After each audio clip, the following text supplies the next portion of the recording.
L'indécence de la gauche en Allemagne est aussi énormissime que l'indécence de la gauche en France. Donc souvenez-vous, à Munich, il y a un mec qui a écrasé plein de gens. Et du coup, quel était le réflexe de l'extrême gauche en Allemagne? Bah, le problème, c'est que les élections, c'est bientôt. Et malheureusement, des mecs qui écrasent des gens en criant Allah Akbar, ça joue un petit peu trop le jeu de l'extrême droite. Et du coup, la gauche fait une manifestation. 30 000 personnes dans la rue pour protester contre la montée de l'extrême droite. Alors qu'il y a des gens qui sont morts, hein. Il y a une maman et sa gamine qui sont décédés, hein. Mais non, il faut manifester contre l'extrême droite. Et en plus, pourquoi l'extrême droite monte? Mais c'est à cause du laxisme judiciaire de la gauche. Donc en réalité, si vous voulez pas que l'extrême droite monte, mais arrêtez avec ce laxisme judiciaire. Vous êtes responsable de ce que vous dénoncez. C'est vous qui faites monter l'extrême droite. Vous nous rendez complètement fous à rien faire de ce pays. Et en plus, vous nous insultez derrière de fachos, etc. Ça nous rend encore plus fous. C'est vous qui nous faites virer à droite. D'accord? On va regarder ce reportage de BFM. 30 000 personnes dans la rue, hein. On va partir à présent en Allemagne, puisque dans le même temps, il y a ces centaines de milliers de personnes qui se rassemblent maintenant chaque semaine pour dire non à l'extrême droite, à une semaine des élections générales. Selon d'ailleurs les derniers sondages, l'AfD, le parti d'extrême droite, recueillerait autour de 20% des voix. Caroline Dublette, vous êtes sur place, vous êtes notre correspondante. Ce serait d'ailleurs une personne... Mais t'imagines qu'il y a une bagnole qui vient d'écraser, je crois c'était quoi, 20 personnes, une famille de décédés. Il n'y a que 20% des gens qui votent à droite. Je vais chialer, quoi. Et regardez, donc là, il y a une pancarte avec des mains de toutes les couleurs. Et il y a un mot qui commence par N, que j'arrive à reconnaître. Et en même temps, il y a un drapeau LGBT. Hein, c'est-à-dire qu'ils veulent une société islamo-compatible avec les LGBT. Pourquoi pas? C'est logique. Historique par le parti d'extrême droite. Est-ce qu'il y a encore du monde aujourd'hui ce dimanche? Oui, malgré le froid, vous voyez la neige derrière moi, il y a 30 000 personnes qui sont rassemblées ici aujourd'hui à Berlin, à Unter den Linden, à l'appel de 66 organisations. Ils sont là pour se rassembler contre la haine et l'incitation à la haine. Se rassembler contre la haine.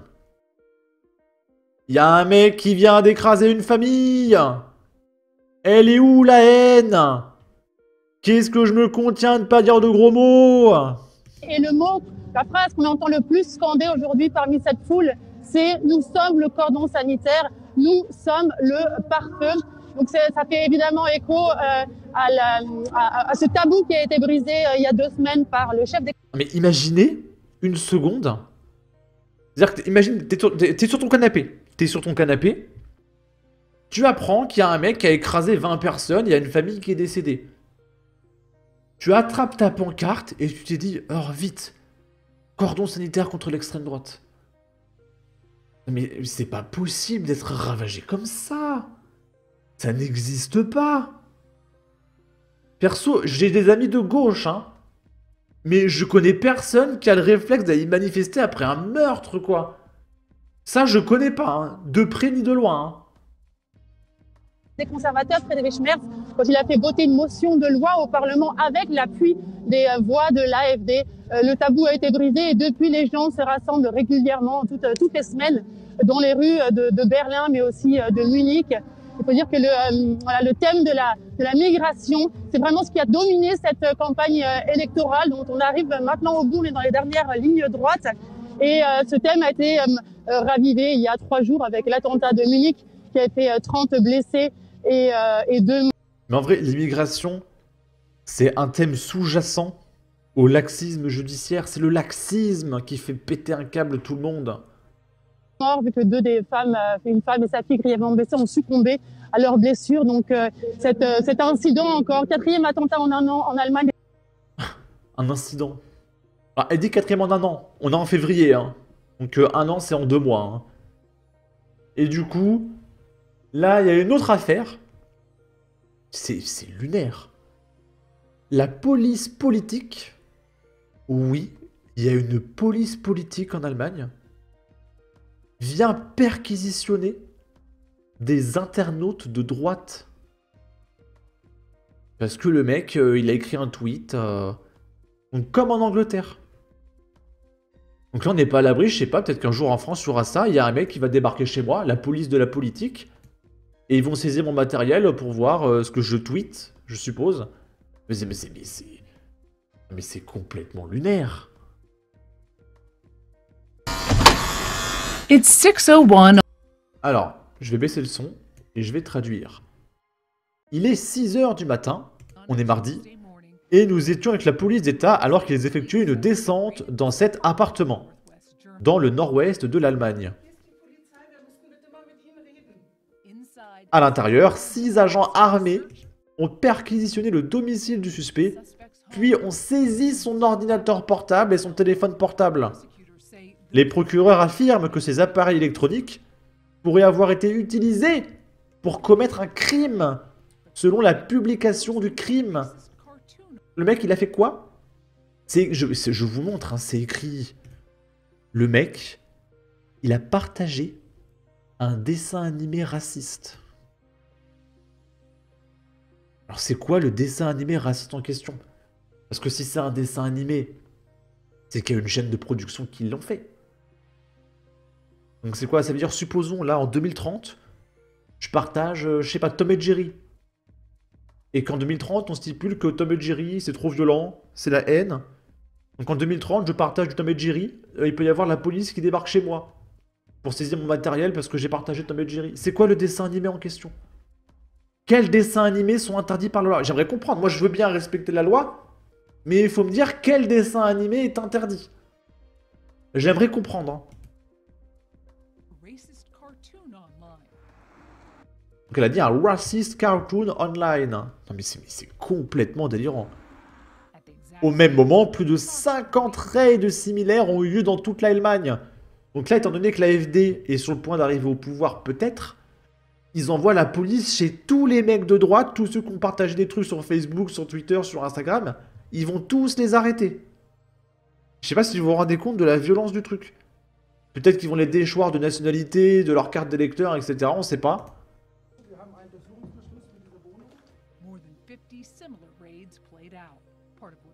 Selon les procureurs, il s'agit en partie d'un effort coordonné visant à freiner les discours de haine.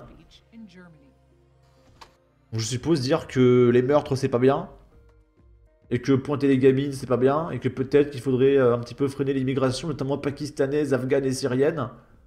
Et là, non, c'est insupportable, hein, vous vous rendez compte? Et la liberté, on a le droit de pointer des gamines en Europe, d'accord? Mais par pitié. Et vous savez, moi j'ai peur, un jour il y a des mecs qui débarquent chez moi parce que, je sais pas, je tweete, tu vois. Qu'est-ce qui est interdit, en fait? De dire qu'il y a peut-être un lien entre le fait que l'immigration l'a fait x45 et que l'insécurité l'a fait x45? Peut-être, hein, je sais pas. Qu'est-ce qui est interdit? Je sais pas. Là, c'est Éric Coquerel. Donc le mec, il est venu rendre visite à un terroriste qui est en prison. C'est Georges Ibrahim Abdallah. Parce que c'est un grand combat de la France insoumise. C'est de libérer tous les terroristes de France. Parce que je suppose ils ont une portée médiatique. Et étant donné que l'électorat de la France insoumise, c'est les criminels, etc., ils ont besoin de criminels de guerre qui appellent à voter pour Jean-Luc Mélenchon. Je vois que ça. Je ne vois que ça. Je ne vois que ça. Et du coup, on va écouter Éric Coquerel. Donc on rappelle, hein, Georges Ibrahim Abdallah, il a pris la perpétuité parce qu'il a tué plein de gens. Il faut le libérer, d'accord.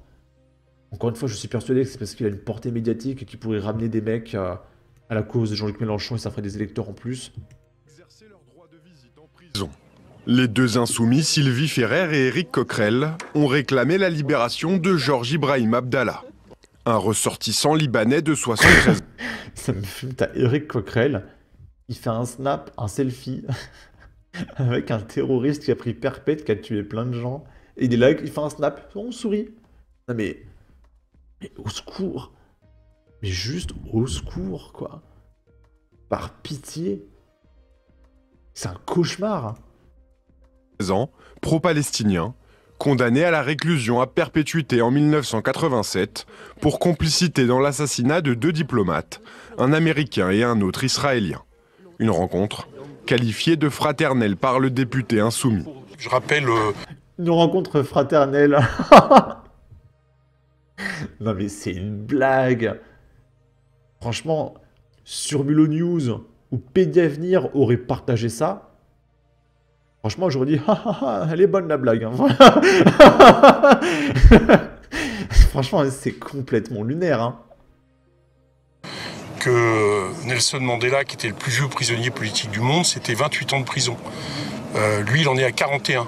C'est le record en Europe. Un record dont la France ne devrait pas s'enorgueillir.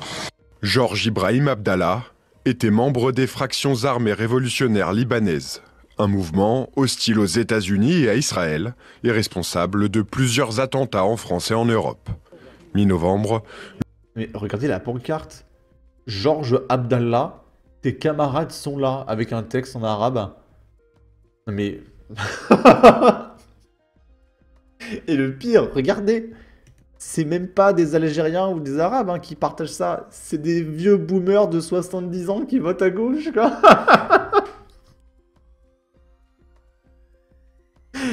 Je vous jure que Pédiavenir aurait partagé ça.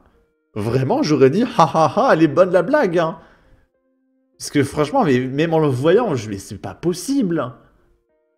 C'est quoi cette plaisanterie ? Le tribunal d'application des peines n'avait autorisé sa 11e demande de libération, à condition qu'il retourne au Liban. Et regardez, il n'y a que des blancs de 70 ans dans cette manif, avec le drapeau palestinien. Non mais c'est pas possible. Est-ce que la sénilité te ferait virer à gauche par hasard? Parce que quand je vois mon grand-père, on pourrait lui faire n'importe quoi. Hein. Je suis sûr que mon grand-père, dans l'état dans lequel il est, je pourrais le faire voter à gauche, en lui parlant un petit peu. Moi je pense que la sénilité... c'est très important pour la France insoumise, parce que tu peux les manipuler très facilement. C'est pas possible autrement. Tu sais, c'est comme les jeunes. Les jeunes, ils votent à gauche, ils vivent de TikTok, ils ont jamais travaillé de leur vie. Il y a que des gens comme ça qui peuvent voter à gauche, quoi. C'est lunaire. Une décision immédiatement suspendue par l'appel du parquet national antiterroriste. Et on a un ministre aujourd'hui de l'Intérieur qui demande systématiquement à expulser des étrangers. Ben là, voilà, on a quelqu'un qui demande à être expulsé dans son pays, à retrouver les siens. La Cour d'appel de Paris doit se prononcer le 20 février sur sa demande de libération conditionnelle. Oh là là là là, mais franchement... c'est lunaire. Bon... il y a encore 2 choses à voir. Je suis désolé, c'est très long, mais il se passe trop de trucs. Donc souvenez-vous, l'affaire Louise. Je crois qu'on n'en reparlera plus après ça.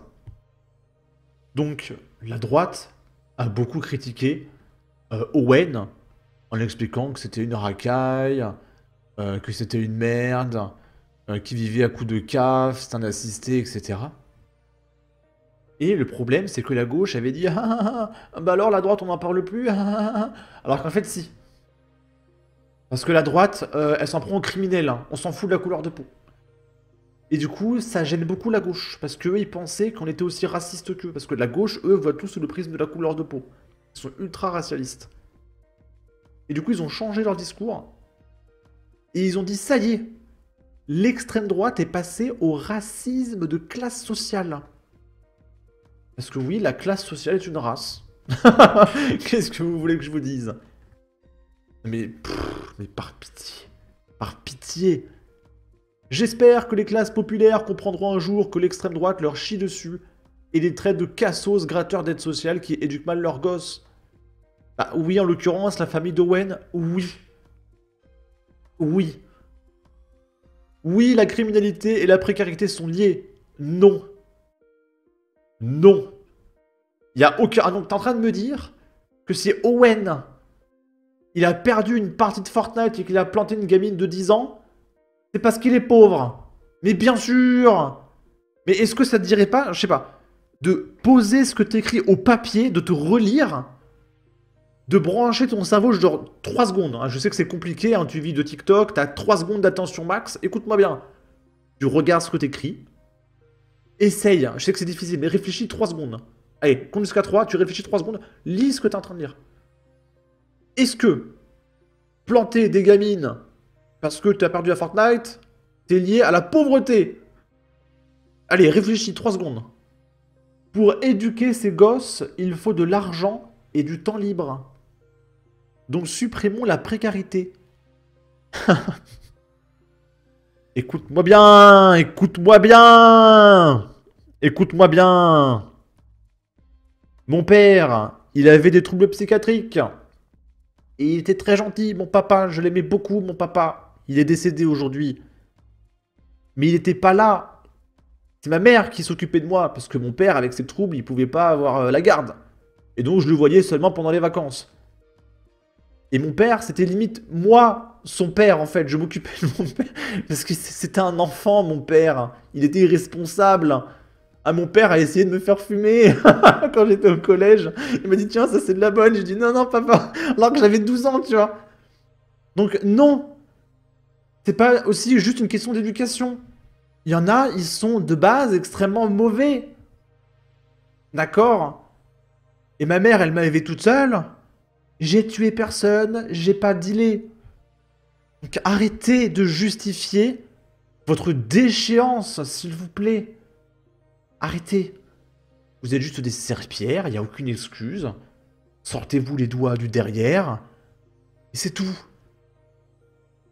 Et du coup, il y a eu une dame, une adolescente de 17 ans. C'est une Louise numéro 3, hein, parce qu'on a déjà eu une Louise numéro 2 que personne n'a parlé, mais il y a aussi une autre gamine qui s'est fait emmener dans les bois, etc., qui s'est fait pointer, personne n'en a parlé. Là, il y a encore une gamine de 17 ans qui a été enlevée et pointée dans un bois, donc c'est la 3e. Un mec cagoulé conduisant une voiture grise l'aurait menacée avec un couteau pour l'obliger à monter à bord, alors qu'elle se rendait à son arrêt de bus tôt le matin. Donc même à 8 h du matin, en allant à l'école, t'es pas à l'abri. Il faisait encore nuit. Elle a réussi à s'enfuir et aurait couru à travers le bois. L'homme est activement recherché. Voilà. Bon. Sur ce, n'hésitez pas à donner votre avis, votre opinion, à partager, liker, commenter. Ça aidera au référencement de la vidéo sur YouTube. Abonnez-vous, suivez-moi sur Twitter. Prenez soin de vous. Salut!